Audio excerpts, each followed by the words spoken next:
Salut. Je sais pas si tu m'as reconnu. C'est Paul. Bon, j'ai parvenu à me défaire de cette banane qui a voulu détruire la chaîne. Ce problème est réglé. Pour l'instant. D'ailleurs, le fait que vous ayez apprécié ça, ça me donne un petit peu votre âge mental. Vous êtes pas très. Vous êtes pas très intelligent quand même. Bande de cons. Bon bref, je suis agressif. J'ai faim.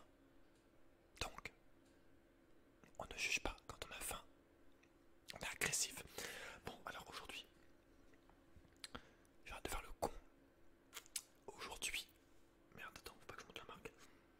Aujourd'hui, je vais te parler du Japon.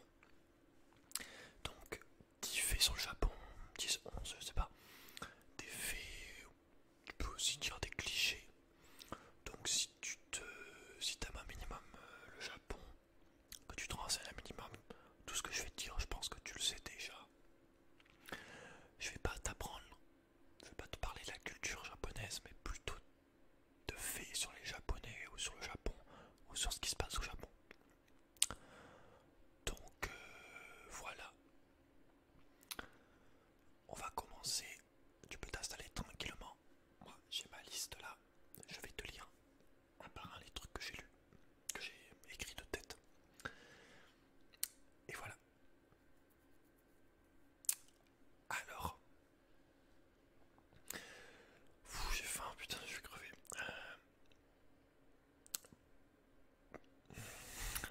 Commençons. Oh, ça carcouille. Bref. Euh, premier fait sur les Japonais et sur le Japon. Ils sont tout le temps à l'heure, très à cheval sur les horaires, ne sont jamais en retard. Pour te citer un exemple, une fois un train a eu 1 minute de retard, un peu plus. Et bah, tu sais quoi? C'est passé aux infos. Oui, c'est passé à la télé, mon gars, parce qu'il y avait 1 minute de retard. Donc, je te laisse un peu de faire une idée du niveau de ponctualité des Japonais. Et ils ont bien raison. Enfin, moi, je suis favorable à ce genre de d'habitude. Enfin voilà, moi j'aime bien quand je dis rendez-vous 8h, c'est 8h. Alors qu'en France, tu sais très bien que pas souvent, on n'est pas souvent à l'heure. Enfin bref. Donc voilà, tout le temps à l'heure, très ponctuel et respectueux des horaires. Ah, d'ailleurs, je sais plus, il y avait une phrase sur ça, sur le fait qui expliquait bien justement le fait qu'ils aimaient pas du tout les gens en retard, mais je l'ai oublié. Dommage. Alors, attends, je vérifie que ça enregistre, que je parle pas dans le vent comme un gros con. Deuxième truc, ils hochent la tête souvent pendant qu'ils parlent entre eux. Donc comme ça, tu vois, tout le long. Tout le long, il faut être comme ça. Ouais. Voilà. Ils ont peur de pas être écoutés s'ils font pas ça. Bon, après, c'est peut-être pas tous les Japonais, mais de ce que j'ai entendu, pas mal, ils hochent la tête souvent, de manière régulière pendant une conversation pour être sûr que la personne sache que tu l'écoutes en fait, ce qui est complètement con. Enfin bref, c'est pas grave, ils font ce qu'ils veulent. Hein. Mais bon, moi après, putain, après t'as un torticolis ou quoi, c'est chaud. C'est chaud. Alors, troisième truc, les tatouages sont assez mal vus, surtout dans les bains publics et dans les piscines. Donc si tu as un tatouage aux endroits visibles, donc bras, ventre, je sais pas, ton gros poule, tout ce que tu veux, bah ça va être mal vu. Et la piscine ou le bain peut très bien te refuser l'entrée. Donc tu dois respecter chouasses, elles te refusent parce qu'elles ont un tatouage, bah voilà. Bon, ça s'explique tout, notamment quand c'était Yakuza, etc. Avant, c'était les clans qu'on avait. Enfin, même maintenant, mais voilà. Mais bon, ils savent quand même bien que les touristes, les Européens et autres, ceux qui ont des tatouages savent très bien que c'est pas des clans, quoi. Mais bon, c'est possible. Je sais pas si c'est tout le temps, mais c'est très possible quand même que l'entrée te soit refusée dans une piscine ou dans un pas public ou dans une source thermale si tu as des tatouages. Alors bien sûr, il y en a qui acceptent les tatouages, mais bon. Enfin bref. Ensuite, donc il y a des trucs un peu... Là on va dire que c'était gentil pour l'instant. Après il y a des trucs pas très marrants, des trucs un peu sexuels, enfin bref. Voilà. Donc voilà les tatouages. Les tatouages, les tatouages, les tatouages. Quatrième chose, il y a quand même un phénomène de suicide assez important au Japon. Pas mal de suicides, notamment à cause du chômage, de la dépression, de la pression sociale. Ils sont très très exigeants les Japonais, il faut vraiment être carré, être... comment dire, ils se mettent des barres très hautes, quoi. Ils n'ont pas vraiment le droit à l'erreur. C'est chaud. Et c'est la première cause de mortalité chez les jeunes de 10 à 19 ans, les suicides. Et on appelle ça... Enfin non. Enfin oui, non. Donc pression sociale et tout ça pour les jeunes, donc les lycéens, les collégiens, même les enfants apparemment. Et il y a un phénomène dans les collèges et dans les lycées, peut-être dans les écoles primaires aussi, qui s'appelle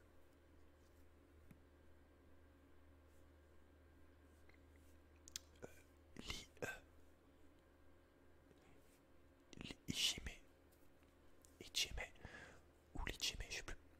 Ichime, donc en fait c'est tout simplement du harcèlement dans les écoles. En fait c'est un enchaînement de... putain j'ai oublié le mot. D'humiliation. Donc il va de plus en plus fort. Et bah souvent il y en a qui se suicident. Donc voilà. Ça, ça vise ceux qui sont différents du groupe entre guillemets quoi. Donc voilà, c'est triste mais c'est comme ça. Qu'est-ce que tu veux que je te dise? J'ai quand même l'impression qu'au Japon c'est très... Bon après dans les écoles c'est un peu le but, c'est de le formater pour que tout le monde soit un robot entre guillemets quoi. Mais ouais, au Japon j'ai l'impression que c'est quand même encore pire. Faut vraiment être carré, tout le monde pareil. Ouais, un autre exemple que j'ai pas noté là mais qui vient de me revenir. Par exemple, il y a pas mal de lycées où il faut que tout le monde ait les cheveux noirs. Si t'as les cheveux blonds, même si t'es un étranger, si t'as les cheveux blonds, eh bien ils vont te teindre en noir. Pour que t'aies les cheveux noirs comme eux en fait. Il y a vraiment tout le monde pareil quoi. Tout le monde doit se ressembler, machin, tout le monde doit penser pareil. Donc voilà. En plus le fait qu'ils soient exigeants et tout, ça doit pas aider non plus. Je pense que c'est un des trucs les plus durs au niveau psychologique, ça doit être les Japonais. Je sais pas. Donc voilà, au niveau des suicides, il y a une cascade où il y a carrément il y a plein de suicides qui vont s'y faire. Sinon il y a la forêt au pied du mont Fuji. J'ai pas noté le nom, mais ouais, il y a beaucoup de suicides depuis 1950. Il y a pas mal de suicides chaque année qui s'y font. Énormément de cadavres retrouvés de pendus et tout. Ensuite, là on va arriver dans les trucs un peu pervers au niveau des Japonais. Alors, en apparence, on va dire que si tu les vois comme ça, ils peuvent paraître très très discrets, timides, tout ce que tu veux.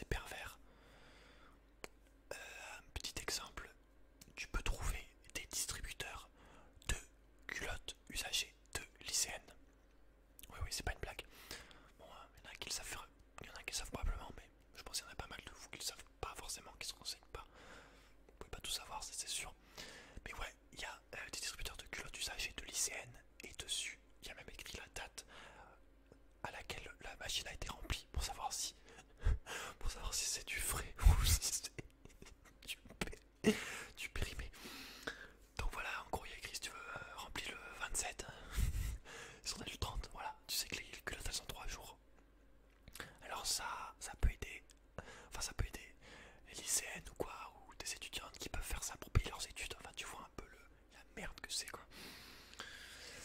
C'est chaud, mimi. Autre exemple, t'as des cafés, t'as des bars, non, des cafés plutôt. T'as des cafés au Japon où les meufs elles sont en petite jupe. Bon, ça on va dire. Mais sur le sol, c'est des miroirs, ce qui permet aux clients de voir leurs culottes. Alors j'ai même entendu dire qu'il y en a où ils n'avaient pas de culotte. Donc je le dis pas. Enfin voilà, pareil, ça c'est que des jeunes filles qui font ça. C'est super, les bons jobs. Enfin bref, on marche sur la tête. Donc voilà, un côté très très très très pervers. Quand c'est dans les hentai, ça va. Hentai, c'est les mangas de cul. Mais ouais, là, c'est plus du niveau du hentai. Enfin voilà, c'est quand même assez extrême quand même. Quand ça reste perso.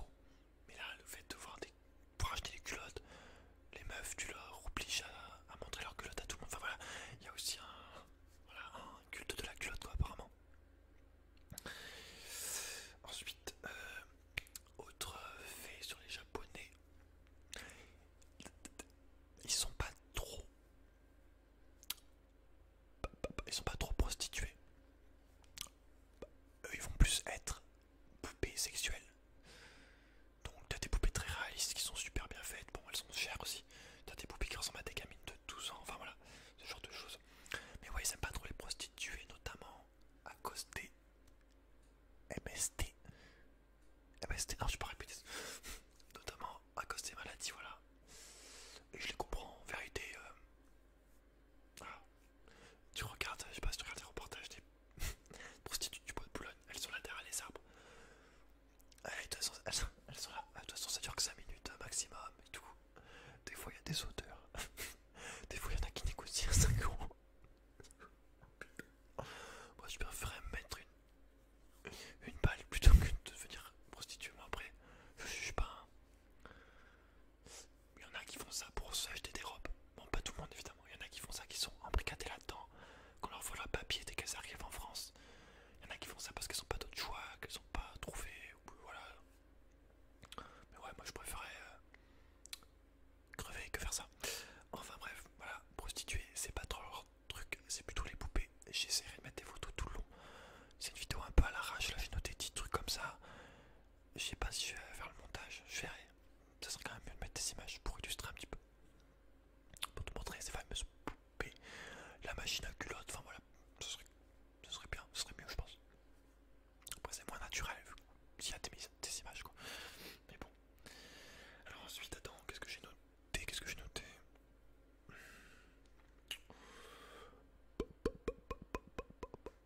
Les villes sont très très très très très très très très très très très propres.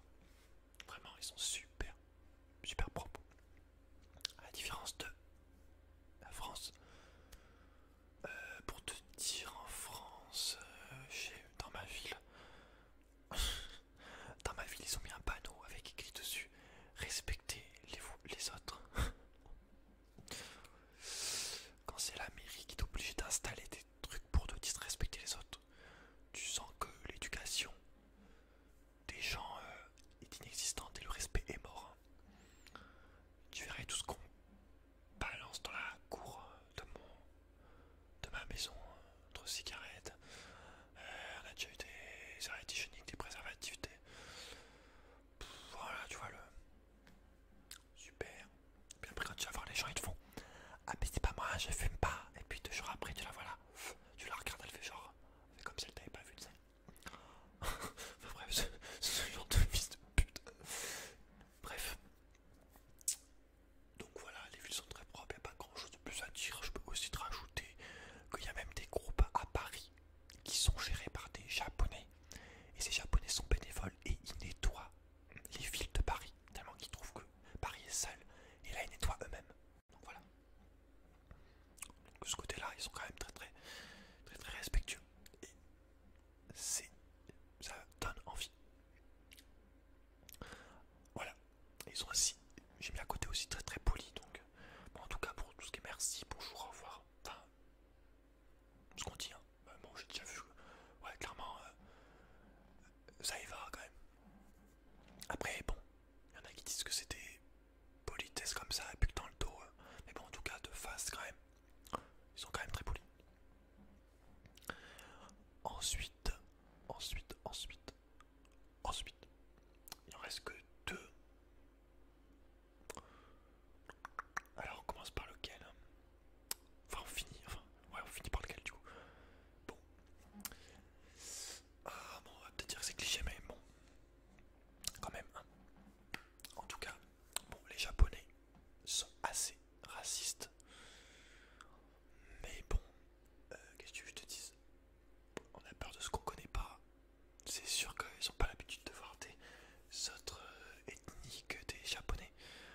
que c'est quand même une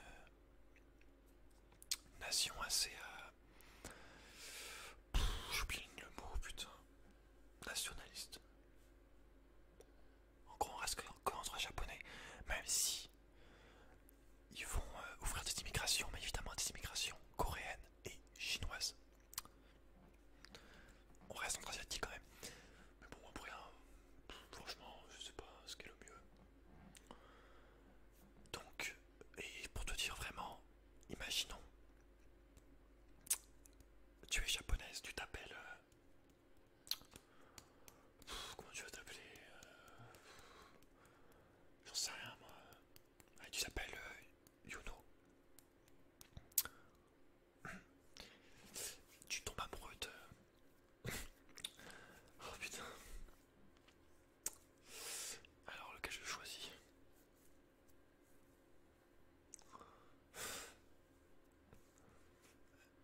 Ouais.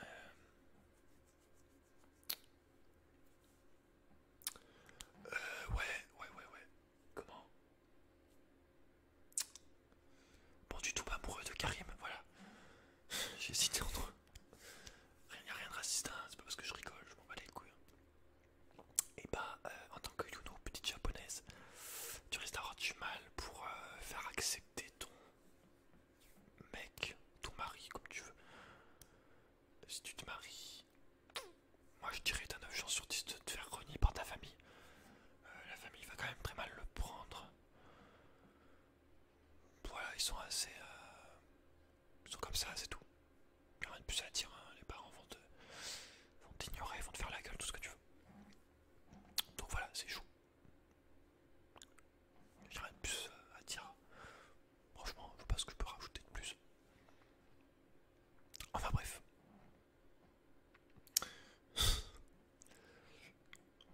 Le dernier qui est pas du tout drôle non plus.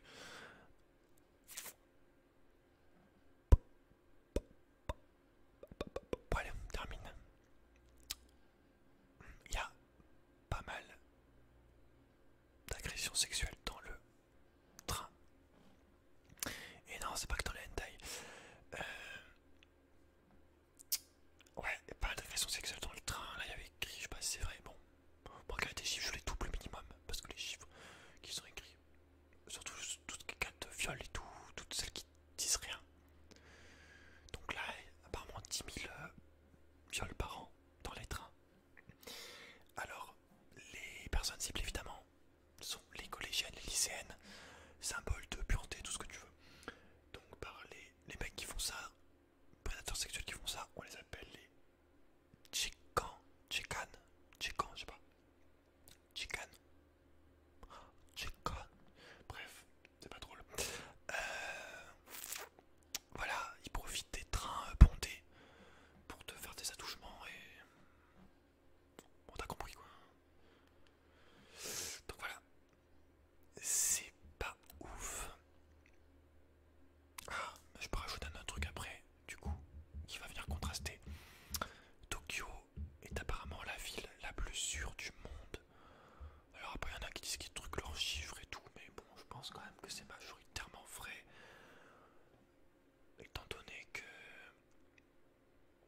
voilà, Tripoli, disent pas souvent ce qu'ils pensent, secret, voilà. C'est un peu dans l'éducation d'être cassé, enfin, d'être soumis pour que tout le monde suive le... bah, je sais pas comment dire, mais c'est encore pire au Japon, vraiment, j'ai l'impression. Enfin bref, je pense que j'ai terminé. Je vais rater combien de temps dure la vidéo? 20 minutes, bon. Ok, bon, bah 20 minutes c'est bien pour un... je vais pas faire une vidéo trop longue non plus. Ah, moi j'ai juste d'autres idées, des petits trucs comme ça que je savais. Bon, il y en a peut-être des trucs c'est cliché, mais bon, je pense que la plupart des choses sont vraies. Même s'il y en a toujours qui vont dire ouais tu dis n'importe quoi. Quand même.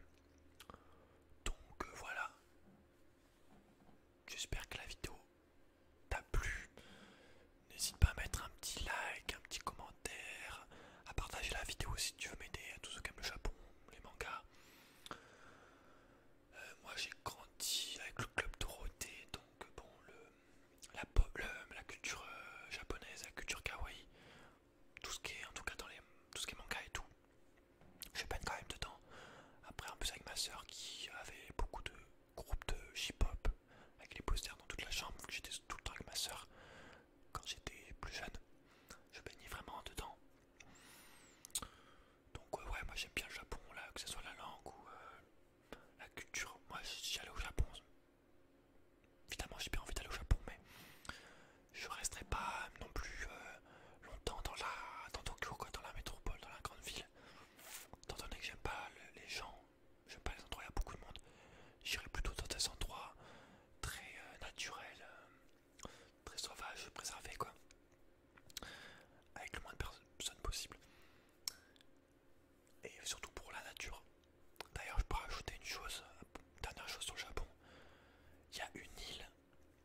Princesse Mononoke à Hayao Miyazaki. Donc vraiment, si tu regardes l'île, je vais mettre des photos, je pense, si j'ai rajouté des photos. Ça va me prendre 1 heure de plus minimum. Mais bon, je vais te mettre des photos. Et vraiment, si t'as vu Princesse Mononoke, ça ressemble de ouf les arbres et tout, les grands arbres, les grandes branches. C'est tout vert, il n'y a rien que de la nature. Vraiment. Ça c'est une île aussi qu'il faut le détour, mais il faut faire plusieurs jours de bateau. Moi le bateau j'ai pas trop confiance, c'est comme l'avion. J'ai pas trop confiance, même si ça oh ça va. Stas. Stas. Stas. Putain mais ça va là. Stas. Stas. Stas. Mais il y a des mots en fait. Il y a des mots en ASMR qui sont chauds. Même si Stas. Stas. Je fais pas esprit. Même si statistiquement le moyen de locomotion le plus sûr c'est l'avion par rapport à la voiture, bref, enfin bref, mais bon, moi j'ai pas confiance. Pareil pour le bateau. Mais pourquoi je disais ça? Ouais, plusieurs jours de bateau. Je sais pas combien de temps t'y restes, mais si tu restes genre 5 heures, que tu fais 3 jours de bateau aller, 3 jours de bateau, retour, que t'es pas du Japon, faut vraiment être motivé et avoir de l'argent parce que, ouais, surtout que c'est cher, hein, les voyages. Sauf si t'as de la famille, enfin je sais pas. Enfin bref, peut-être que je ferai une autre vidéo numéro 2 où d'autres faits. Mais bon là c'est vraiment des trucs basiques, clichés, tout ce que tu veux. Des trucs que t'as probablement entendu pour la plupart. Hein. Peut-être pas tout, mais bon je pense quand même t'en as si tu te renseignes. Comme je l'ai déjà dit sur le Japon, si t'aimes les mangas